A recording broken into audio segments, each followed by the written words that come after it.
বিজেপির পাল্টা সভা এবার তৃণমূলের পূর্ব বর্ধমানে। কয়েকদিন আগে মেমারির পাল্টা ক্যাম্পের উদয় সংঘের মাঠে সভা করে একের পর এক তৃণমূল কংগ্রেসের বিধায়ক ও নেতাদের ব্যক্তিগত আক্রমণ করে এসআইআর নিয়ে নানা কথা বলে গেছেন শুভেন্দু অধিকারী। আজ সেই মাঠেই পাল্টা সভা করলেন তৃণমূল কংগ্রেস। পূর্ব বর্ধমান জেলা তৃণমূল কংগ্রেসের পক্ষ থেকে সভাটি করা হয়। প্রধান বক্তা হিসেবে উপস্থিত ছিলেন রাজ্যের পরিবহন মন্ত্রী স্নেহাশিস চক্রবর্তী। উপস্থিত ছিলেন রাজ্য ও জেলার একঝাঁক তৃণমূল নেতৃত্ব সহ কর্মীবৃন্দরা। প্রধান বক্তা তার বক্তব্যে বলেন, কেউ ভয় খাবেন না, কারোর নাম বাদ যাবে না। সকলের পাশে আছেন মমতা বন্দ্যোপাধ্যায় ও অভিষেক বন্দ্যোপাধ্যায়। তিনি বলেন, প্রচুর মানুষ ছিন্নমূল হয়ে ওপার বাংলা থেকে মানুষ এখানে এদেশে আছেন, বিশেষ করে মতুয়া সম্প্রদায়ের মানুষেরা। আজ বিজেপি তাদের দেশ থেকে বিতাড়িত করতে চাইছে, অথচ এই মানুষগুলো এতদিন এখানেই আছেন। অনেকের জন্ম এদেশেই, এখানেই তারা ভোট দিয়েছেন, সরকার গড়তে সাহায্য করছেন, আর আজ এদেরকেই অবৈধ বলা হচ্ছে। সিএএ ফর্ম ফিল আপ করে তবেই তারা এসআইআর ফর্ম ফিল আপ করতে পারবে। তিনি বিরোধী দলনেতার উদ্দেশ্যে বলেন, এই মাঠে এসেই তিনি উল্টোপাল্টা কথা বলে গেছেন। তিনি বলেছেন, এসআইআর এর মাধ্যমে অবৈধভাবে অনুপ্রবেশকারী মুসলিমদের দেশ থেকে বিতাড়িত করবেন। তিনি বলেন, বিরোধী দলনেতা সম্পূর্ণভাবে মিথ্যে বলছেন, কারণ ডিসেম্বর যখন খসড়া ভিতর লিস্ট যখন বেরোবে তখন দেখা যাবে এই মতুয়া সম্প্রদায়ের মানুষের নামই বেশি বাদ যাবে। একইভাবে তিনি সাংসদ শান্তনু ঠাকুরেরও সমালোচনা করেন। শেষে তিনি বলেন, খসড়া ভোটার লিস্টে নাম না থাকলে কেউ ভয় খাবেন না, সকলে একজোট থাকুন। সকলের পাশে আছেন মমতা বন্দ্যোপাধ্যায় ও অভিষেক বন্দ্যোপাধ্যায়। তাদের জন্য শেষ পর্যন্ত লড়াই তারা করে যাবেন। আপনারা জোট বেঁধে থাকবেন, ভয় পাবেন না। মমতা বন্দ্যোপাধ্যায় আছেন, অভিষেক বন্দ্যোপাধ্যায় আছেন, তৃণমূল কংগ্রেস আছে। একজনেরও বৈধ ভোটারের নাম ভোটার তালিকা থেকে বাদ আমরা হতে দেব না। এটা বাংলা, এটা বিহার নয়, এটা অন্য রাজ্য নয়।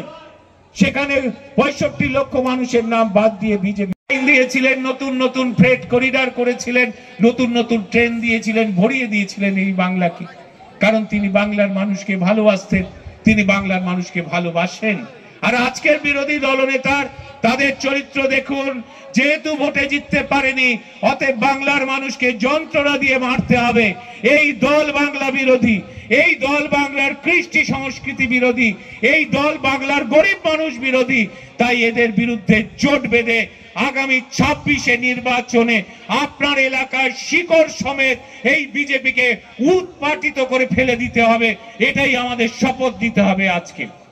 আজকে এসআইআর এর জন্য আপনারা ভয় পাবেন না। আমি আবারও বলছি যে যাদের প্রকৃত ভোটার নাম বাদ হবে প্রমাণের অভাবে, প্রমাণ কোথায় পাবে বলুন তো? আমি বলেছি সব থেকে ক্ষতিগ্রস্ত হবে হিন্দু সম্প্রদায়ের গরিব মানুষ, যারা ওপার বাংলা থেকে চলে এসেছেন। সেই মতুয়া সম্প্রদায় বাংলার মানুষ, তাদের নাম থাকবে না হিন্দু। আর কাদের নাম থাকবে না? একেবারে গ্রামগঞ্জে দরিদ্র মানুষ মাটির বাড়িতে থাকে। প্রতি বছর বন্যায় মেদিনীপুর, ঘাটাল, উদয়নারায়ণপুর, আরামবাগ, উত্তরবঙ্গে হরকা বানে মাটির বাড়িগুলো ধুয়ে মুছে সাফ হয়ে যায়। তাদের কোন ডকুমেন্ট আছে? কোন ডকুমেন্ট দেখাবে তারা? আজকে যারা বাদে বাস করে আছেন, অসংখ্য গরিব মানুষ, যারা পিডব্লিউ জমিতে ঝুপড়ি করে বাস করছেন, অসংখ্য গরিব মানুষ, যারা প্রতিদিন লেবার হিসেবে আমাদের এই বাংলায় কাজ করে চলেছেন, সেই মানুষগুলো ডকুমেন্ট কোথায় পাবে? তাদের কোথায় জমির দলিল? তাদের কোথায় বার্থ সার্টিফিকেট? কোথায় তাদের স্কুল সার্টিফিকেট?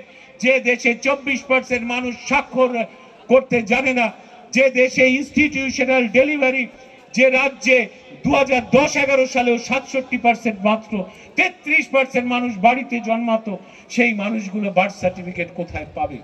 এই অবাস্তব ডকুমেন্ট ওরা এসআইআর এ চেয়েছে, যেগুলো গরিব মানুষের পক্ষে দেওয়া সম্ভব নয়। তাই তারা তাদের গ্রাম ভোটার তালিকায়, খসড়া ভোটার তালিকায় তুলতে পারবে না।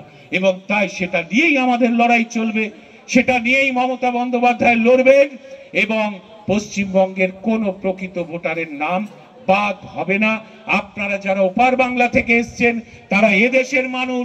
আপনি এদেশ, আমরা সকলেই এদেশে যারা রয়েছেন তারা এদেশের মানুষ। ওরা অনুপ্রবেশের কথা বলছে, ওরা অনুপ্রবেশকারীর কথা বলছে। সেই অনুপ্রবেশকারী যারা বিদেশ থেকে একটা দেশে ঢুকে কোনো ক্ষতি করার চেষ্টা করে, সেটাকে আটকানোর দায়িত্ব কার? বিএসএফ এর, কেন্দ্রীয় সরকারের, এসটিএফ এর দায়িত্ব। পাসপোর্ট কারা চালায়? কেন্দ্রীয় সরকার চালায়। প্লেন কারা চালায়? কেন্দ্রীয় সরকার চালায়। রেল কারা চালায়? কেন্দ্রীয় সরকার চালায়। বর্ডার কারা পাহারা দেয়? কেন্দ্রীয় সরকার পাহারা দেয়। তাহলে এই ধরনের অনুপ্রবেশকারী ঢুকবে কেমন করে? এর জবাব তো কেন্দ্রীয় সরকারকে দিতে হবে। আজকে আর ওপার বাংলা থেকে যারা স্বাধীনতার পর এসছেন তারা কেউ অনুপ্রবেশকারী নন। এটা স্বাভাবিক অভিবাসন, এটা স্বাভাবিক মাইগ্রেশন। একটা দেশ ভাগ হওয়ার পর এভাবেই মানুষ দলে দলে আরেকটা দেশে আশ্রয় নেয়। এটাকে কখনোই অবৈধ বলা যায় না, এটাকে কখনোই অনুপ্রবেশকারী বলা যায় না। বিহার দখল করে দিয়েছে, এখানে কিন্তু অত সোজা নয়। এখানে আমরা একদিকে প্রতিবাদ আন্দোলন আমাদের চালাচ্ছি রাস্তায় নেমে, আর একদিকে 80,000 বুথে আপনারা নিশ্চিত থাকুন, 80,000 বুথে দলের পক্ষ থেকে অভিষেক বন্দ্যোপাধ্যায় নেতৃত্বে আমরা BLA-2 একজন প্রতিনিধি দিয়েছি। সেই প্রতিনিধি প্রতিটা দিন BLOর সাথে ঘুরে ঘুরে নজর রাখছে সে প্রত্যেকটা বাড়িতে যাচ্ছে কিনা, প্রতিটি মানুষের নাম এনুমারেশন ফর্ম ফিল আপ করছে কিনা, সেই ফর্মটা জমা দিচ্ছে কিনা সে খবর রাখছে এবং আমাদের দলের কাছে সেটা রিপোর্ট করছে। এর জন্য প্রতি বিধানসভায় আমরা একটা করে ওয়্যার রুম স্থাপন করেছি, যেখানে 10 জন করে মানুষ আছে, কম্পিউটার নিয়ে বসে আছে, তারা নজর রাখছে যে বুথের কোন প্রকৃত ভোটারের নাম এই BLOর মাধ্যমে নির্বাচন কমিশন বাদ দিচ্ছে কিনা। বিজেপি যদি মনে করে নির্বাচন কমিশনকে দিয়ে পশ্চিমবঙ্গ দখল করবে, সেটা হবে না। এটা বিহার নয়, এটা পশ্চিমবঙ্গ। শেষ পর্যন্ত লড়াই হবে। আগামী 26-এর নির্বাচনে এই বিজেপিকে সমূলে উৎপাটন করতে হবে। পাল্লা ক্যাম্পের উদয় সংঘের মাঠে কর্মী সমর্থকদের তিল ধারণের জায়গা ছিল না। জামালপুর থেকে ব্লক সভাপতি মেহমুদ খান ও বিধায়ক অলোক কুমার মাঝির নেতৃত্বে বিশাল মিছিল করে কর্মী সমর্থকদের নিয়ে সবাই যোগদান করেন। মেহমুদ খান বলেন, বাংলার মাটি দুর্জয় ঘাঁটি, এখানে কোনো জারিজুরি চলবে না। 2026-এর নির্বাচনে আবার বিপুল সংখ্যক আসনে জয়লাভ করে তৃণমূল কংগ্রেস ক্ষমতায় আসবে এবং মমতা বন্দ্যোপাধ্যায় আবার মুখ্যমন্ত্রী হবেন। রাজ্যের পরিবহন মন্ত্রী স্নেহাশিস চক্রবর্তী ও জেলা যুব তৃণমূল কংগ্রেসের সভাপতি রাসবিহারী হালদার এ বিষয়ে আমাদের কি জানালেন দেখুন। পূর্ব বর্ধমান থেকে জ্যোতির্ময় মণ্ডলের রিপোর্ট, সুন্দর বাংলা নিউজ। যে সংস্থাকে আমরা 3 বছরের 5 বছরের জন্য দিয়েছি, যখন হেলিকপ্টার দরকার হবে সে একটা হেলিকপ্টার, কিন্তু আজকে হঠাৎ হেলিকপ্টারের নাকি ইন্স্যুরেন্স সেটা লন্ডনে একটা বিমা সংস্থার কাছে বিমা করাতে হয় করেছে, কিন্তু সেই বিমার কাগজটা এসে পৌঁছয়নি। সেটা আজকে 1:30টার সময় পৌঁছে গিয়েছে, কিন্তু আমাদের মুখ্যমন্ত্রী তো তাই তিনি চলে গিয়েছেন, বাই কারে চলে গিয়েছেন। এবং এই যে দেরিটা ওরা করলো, এটার জন্য আমরা ওই সংস্থাকে সুপারিশ করছি এবং ভবিষ্যতে আইনি যে পেনাল সেটা আমরা অবশ্যই।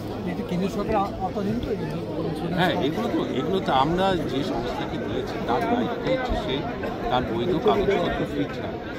সেইখানে এই ধরনের একটা মুখ্যমন্ত্রীর মিটিংয়ে দিতে পারবো না, এটা তো তার জন্য আমরা সুপারিশ করছি, দেখছি।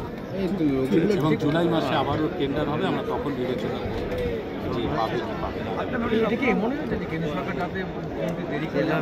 আমার না সেটা মনে হচ্ছে না, তবে এই ধরনের গাফিলতি যখন আছে, এটা তার সংস্থা হিসেবে সেটা কিন্তু তার একটা ডিসক্রেডিট তৈরি হলো, আগামী দিনে সেটা তার বিপক্ষেই যাবে। ঠিক আছে, থ্যাংক ইউ। সমস্ত কিছু ডকুমেন্টস আছে। দেখুন, কে কী বললো, এই ধরনের ভুলভাল কথা তিনি যতবারই আসছে ভুলভাল মন্তব্য করছে বিরোধী দলনেতা। আমাদের নেতা যুব সমাজের সাংসদ অভিষেক বন্দ্যোপাধ্যায় যেভাবে সেবাশ্রয়ের মাধ্যমে 75 দিনে 12 লক্ষ মানুষকে পরিষেবা দিচ্ছে, আমি তো বলবো উনিও তার এলাকায় পরিষেবা দিয়ে দেখাক। সেটা না করে তিনি ভুলভাল মন্তব্য, ভিত্তিহীন মন্তব্য তিনি করছেন, এটা আমরা ধিক্কার জানাই। ডকুমেন্টস আছে বলছি, ভুলভাল কথা।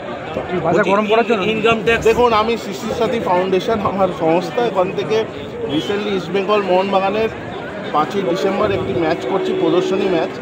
আমাদের বর্ধমানের যুবকরা খুবই ক্রীড়াপ্রেমী, সেটা করেছি। হয়তো তিনি সেটা দেখে ঈর্ষান্বিত হয়েছেন এবং সেই জন্যই আমি যুবকদের জন্য সবসময় কাজ করে চলেছি এবং আগামী দিনেও করে যাব। আমাদের নেতা অভিষেক বন্দ্যোপাধ্যায় আদর্শকে সামনে রেখে তিনি সেবাশ্রয় করেছেন, আমরা রক্ত সংকট মোকাবিলায় যুবশক্তি কর্মসূচি করেছি। তো আমাদের আদর্শ অভিষেক বন্দ্যোপাধ্যায়, তাকে দেখে সারা জীবন কাজ করে যাব। ইনকাম ট্যাক্সের চিঠি দিয়েছে বলছে আপনাকে, মানে আপনার এনজিওকে ভুলভাল তথ্য। ইডির চিঠি আসবে এরকম একটা মন্তব্য করেছেন। এখন কে কী মন্তব্য করছে আমি ওই বিষয়ে কোনো তিনি সবসময় তো ভুলভাল মন্তব্য করছে। আমি বলবো সেবাশ্রয় কর্মসূচি একটা এমন কর্মসূচি, দেশের মডেল, যুব সমাজ সেটাকে দেখে বিভিন্ন জায়গায় সেই কর্মসূচি করছে, আমরাও করছি। আমাদের আদর্শ অভিষেক বন্দ্যোপাধ্যায় এবং সেই কাজ আমরা পূর্ব বর্ধমান জেলা জুড়ে করে চলেছি। কোটি টাকার উপর যাচ্ছে। ভুল মন্তব্য, ভুল তথ্য, আমার কাছে কোনো রকম চিঠি আসেনি।